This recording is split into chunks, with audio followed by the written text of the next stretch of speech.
बंगाल विजय पर हंगामा जारी, महुआ की फ्लाइट में नारेबाजी। जय श्री राम, जय श्री राम, जय श्री राम। चोर चोर चोर, टीएमसी चोर, পিসি চোর, ভাইপো চোর, তৃণমূলের সব চোর। চোর চোর, তৃণমূলের সব চোর। জয় শ্রী রাম, জয় শ্রী রাম, জয় শ্রী রাম। পিসি চোর, ভাইপো চোর, তৃণমূলের সব চোর। बंगाल के श्रीरामपुर में लाठीचार्ज करती पुलिस बवाल को शांत करने की कोशिश कर रही है। आरोप है कि टीएमसी के जिस पार्षद और उसके समर्थकों की पिटाई की जा रही है, उन लोगों ने पुलिस और केंद्रीय सुरक्षा बलों की टीम पर हमला बोला है। पुलिस सूत्रों के मुताबिक श्रीरामपुर के टिन बाजार इलाके में एक आंगनवाड़ी सेंटर पर ताला लगा था। पुलिस ताला खोलने गई थी। श्रीरामपुर थाने के अधिकारियों के साथ सेंट्रल आर्मी के जवान भी थे। इस दौरान वार्ड नंबर 10 के तृणमूल पार्षद राजेश शाह और कुकुआ ने पुलिस को ताला खोलने से रोका। पुलिस से बहस के दौरान पार्षद ने अचानक एएसआई नटराज की नाक पर मुक्का मार दिया, जिससे एएसआई की नाक फट गई और खून बहने लगा। मुक्का मारने की घटना के बाद गुस्साई श्रीरामपुर पुलिस ने लाठीचार्ज कर दिया और आरोपी पार्षद राजेश शाह और उसके 2 साथियों को गिरफ्तार कर लिया। हुगली में पुलिस वर्सेस टीएमसी की जंग हुई तो कोलकाता के पास हावड़ा में बीजेपी के मुस्लिम कार्यकर्ताओं को निशाना बनाया गया। हावड़ा के शिवपुर इलाके में बीजेपी माइनॉरिटी सेल के नेता मनोज खान और सिकंदर के घर पर बम फेंके गए और ईंट पत्थर के हमले के साथ फायरिंग भी की गई। मनोज खान के सहयोगियों की दुकानों में तोड़फोड़ भी की गई। দোকান বন্ধ করছি আর ওই দিক থেকে ইট পাতা চলতে শুরু হলো, এইদিকেও চালালো। এবার আমি বন্ধ করতে তো ওই দিক থেকে বোম পড়লো, বোম পড়লো, এই লাগলো, এই বোম পড়লো লাগলো, ওই দিক থেকে बम চালালো, ওই আমার দোকানের পাশেই পড়লো।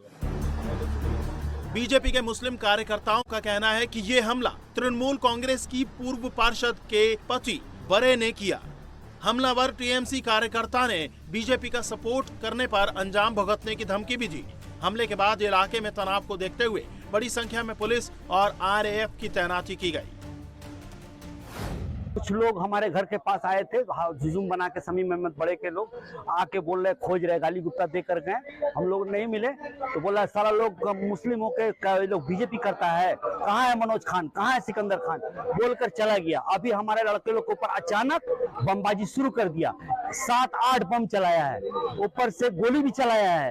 ये ऐसा क्रिमिनल है कि एनआईए खट के आया है, फिर भी आरोप राय मंत्री के छत्र छाया में ये पलता है, किसी से डरता नहीं है। ये जिसको चाहता है उसको मारता है, जिसके घर चाहता है लूटता है, कहीं भी किसी से नहीं डरता है। ये ऐसा शख्स है कि जालिम इसके आगे अभी हार मान जाए। लेकिन पुलिस शिवपुर थाना इसको बढ़ावा देकर रखा है। शिवपुर थाना आज तक इसका कोई एक्शन नहीं लिया। जब भी एफआईआर हुआ, एक मास्टर का लड़का को मारा, फिर भी एफआईआर हुआ, नहीं उठाया इसको।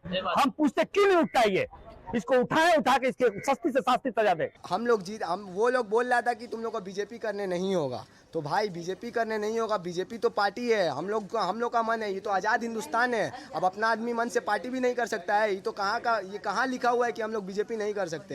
ये कहाँ लिखा हुआ है कि हम लोग बीजेपी एकदम कर ही नहीं सकते? भाई बीजेपी बोल रहा है लोग कि हिंदू का पार्टी है, हम लोग काफी लोग। अरे भाई ये सब क्या बोलने का जरूरत है? हम लोग का मन, ये आज़ाद हिंदुस्तान है, हम लोग जो भी पार्टी करे उससे क्या लेना देना है। वो लोग आकर के बूथ पे मेरा भाई को भी चमकाया। मेरा भाई बैठा था कि 4 मई का बाद तुम्हारा हिसाब होगा, और वहाँ पर जब मार रहा था बम तो वो लोग बोला है कि ये तो अभी सिर्फ ट्रेलर है, तुम लोग हम पिक्चर दिखाएंगे। तो वो लोग क्या पिक्चर दिखाएगा भाई? हमको समझ में नहीं आ रहा है कि हारने का बाद वो लोग जब ऐसे किया तो जीत जाता तो वो लोग क्या करता। हावड़ा में बीजेपी के कार्यकर्ताओं के घरों पर हमले हुए तो नॉर्थ 24 परगना के पानीहाटी इलाके में भी बीजेपी के समर्थकों पर बम फेंके गए। इस हमले में 5 बीजेपी कार्यकर्ता घायल हुए। बमबारी की घटना पानीहाटी में सेंट जेवियर्स इंस्टीट्यूट के पास हुई। बीजेपी के कार्यकर्ता दत्ता रोड इलाके में स्थानीय लोगों से बात कर रहे थे, तभी बाइक सवार हमलावरों ने देसी बम से हमला कर दिया और भाग निकले।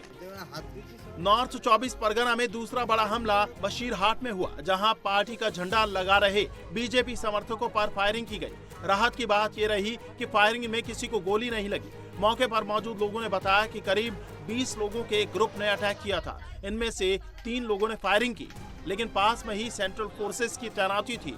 फायरिंग की आवाज सुनकर कुछ जवान वहां पहुंच गए, इसीलिए हमला करने वाले भाग गए। बीजेपी समर्थकों पर लगातार हो रहे हमलों के बाद बीजेपी के नवनिर्वाचित विधायक पीयूष कनोडिया ने टीएमसी को हद में रहने की नसीहत दी है।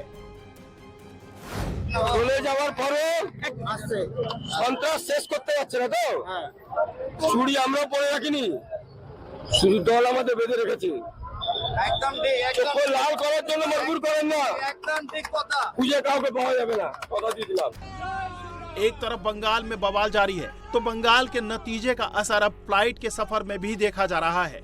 फ्लाइट के भीतर जय श्री राम की नारेबाजी का ये वीडियो टीएमसी सांसद महुआ मोइत्रा ने जारी किया है। महुआ के मुताबिक वीडियो उनके दिल्ली जाने के दौरान का है जिसे वायरल किया जा रहा है। महुआ मोइत्रा ने इसको लेकर एयरलाइन में शिकायत कर एक्शन की मांग की है। शुभेंदु अधिकारी के पीए चंद्रनाथ रथ की हत्या को लेकर के लोगों में काफी ज्यादा गुस्सा है। शूटर अब तक पुलिस की गिरफ्त से बाहर है। किसी भी हमलावर की लोकेशन ट्रेस नहीं हो पाई। हालांकि तमाम जांच एजेंसियां चप्पे चप्पे की तलाशी ले रही हैं। सीआईडी से लेकर बीएसएफ तक अलर्ट मोड पर हैं और वहीं इस पूरे मामले में एसआईटी का गठन भी कर दिया गया है। कुछ संदिग्धों को हिरासत में लेकर उनसे पूछताछ की जा रही है। आशंका यह है कि हत्या में ग्लॉक पिस्टल का इस्तेमाल किया गया, जिसकी जांच टीमें कर रही हैं। इस पूरे मामले में सियासत भी काफी तेज हो चुकी है।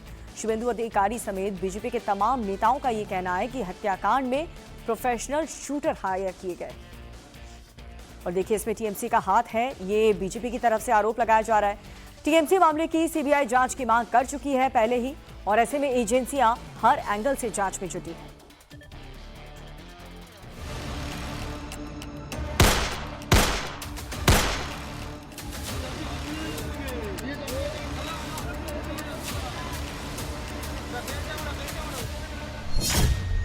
शुभेंदु अधिकारी के पीए चंद्रनाथ रथ के मर्डर को 36 घंटे का वक्त होने वाला है, लेकिन अभी भी जांच एजेंसियों के हाथ खाली है। मामले में एसआईटी का गठन किया गया है। एक या दो नहीं बल्कि तीन टीमें लगी हुई हैं और एक एक पहलू की जांच हो रही है। हत्या की जांच के लिए बनाई गई एसआईटी की टीम को सीआईडी के डीआईजी लीड कर रहे हैं। एसआईटी में अलग अलग जिलों के पुलिस ऑफिसर्स को शामिल किया गया है। पुलिस का कहना है कि कई संदिग्ध हिरासत में हैं। 3 संदिग्धों को पकड़ा भी गया है, जिनसे पूछताछ की जा रही है। हालांकि मुख्य शूटर्स अभी नहीं पकड़े गए हैं। भी आप देखेंगे तो तमाम जो पुलिस ऑफिसर्स हैं, एसआईटी की टीम है, वो इन्वेस्टिगेशन कर रही है। तमाम सीसीटीवी फुटेज सामने आई है जिसमें संदिग्ध हमलावर बाइक पर नजर आ रहे हैं। साथ ही जो पीए हैं चंद्रनाथ रथ, उनकी स्कॉर्पियो गाड़ी नजर आ रही है और वीडियो भी निकलकर सामने आई है कि किस तरीके से जब फायरिंग हुई, क्या उस वक्त स्पॉट की स्थिति थी गाड़ी के अंदर, किस तरीके से कौन घायल कहां पर पड़ा हुआ था, ये सब कुछ उन वीडियो में निकलकर सामने आया है। फिलहाल एसआईटी की टीम इस पूरे इलाके के अंदर जितने भी सीसीटीवी कैमरे हैं उनके डीवीआर को खंगाल रही है, फुटेज खंगाली जा रही है, ताकि जो हमलावर हैं उनके चेहरे क्लियर हो सकें। क्योंकि अब तक बाइक जो है वो उनकी तस्वीरें निकलकर सामने आई है सीसीटीवी फुटेज में, लेकिन हमलावर के चेहरे अभी तक साफ नहीं है। पुलिस ने कुछ लोगों को, कुछ संदिग्धों को जिन्होंने पूरी रेकी की, उन लोगों को हिरासत में लिया हुआ है। प्रशासन मामले को लेकर कितना गंभीर है, इसका अंदाजा इस बात से लगा सकते हैं कि हत्याकांड की जांच बंगाल पुलिस ने शुरू की थी। उसके बाद सीआईडी और एसटीएफ की टीम ने मर्डर स्पॉट पर सबूत जुटाए और फिर बीएसएफ की एक टुकड़ी ने भी क्राइम स्पॉट का दौरा किया। यानी कुल मिलाकर आरोपियों तक पहुंचने के लिए सभी एजेंसियां अलर्ट पर हैं। बॉर्डर सील कर दिए गए हैं। पुलिस को शक है कि इस हत्या के लिए प्रोफेशनल शूटर्स का इस्तेमाल किया गया और इसकी सबसे बड़ी वजह है मर्डर में इस्तेमाल होने वाली पिस्टल। पुलिस को जो घटनास्थल से गोलियों के खोखे मिले हैं, उनकी जांच से पता चला है कि चंद्रनाथ की हत्या ग्लॉक 47X पिस्टल से की गई है। ग्लॉक 47 ऐसी पिस्टल है जो ऑस्ट्रिया मेड है। इंडिया के आर्म्स मार्केट में आम लोगों के लिए उपलब्ध नहीं है। ये सिर्फ इंडिया के टॉप क्रिमिनल्स, बड़े गैंगस्टर्स और उनके शूटर्स के पास ही मिलती है और ऑस्ट्रिया मेड इस पिस्टल की सप्लाई पाकिस्तान और बांग्लादेश के रूट से होती है। ग्लॉक 47X एक आधुनिक 9mm कैलिबर वाली स्ट्राइकर फायर पिस्टल है और इसका इस्तेमाल मुख्य रूप से अमेरिकी बॉर्डर में तैनात सुरक्षा कर्मी करते हैं। इस पिस्टल का फायरिंग रेंज 50 मीटर है और सटीक रेंज 25 मीटर। यानी अगर 25 मीटर दूर से दुश्मन को टारगेट किया गया तो बचने की कोई संभावना नहीं है और ये एक बार में बस्ट फायर कर सकती है। शुभेंदु अधिकारी ने भी यही आशंका जताई है। उनका कहना है कि चंद्रनाथ का कत्ल पूरी प्लानिंग के साथ हुआ है और इसमें प्रोफेशनल शूटर का इस्तेमाल किया गया है।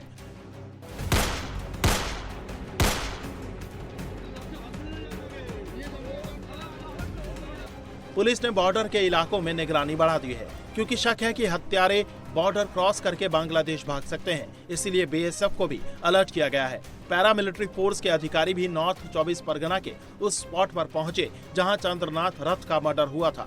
सारी एजेंसियां जांच में लगी हैं, लेकिन परिवार में कोहराम है। परिवार वालों का रो रो कर बुरा हाल है और वो न्याय की गुहार लगा रहा है। आरोप लगा रहा है कि ये सब टीएमसी ने करवाया है। শুভেন্দু বাবু মমতাকে হারিয়েছে, যার জন্য আমার মনে হয় এই প্রতিশোধ। আমিও একজন মা, আমি চাইবো না তাদের ফাঁসি হোক, কিন্তু যাবজ্জীবন কারাদণ্ড চাইছি।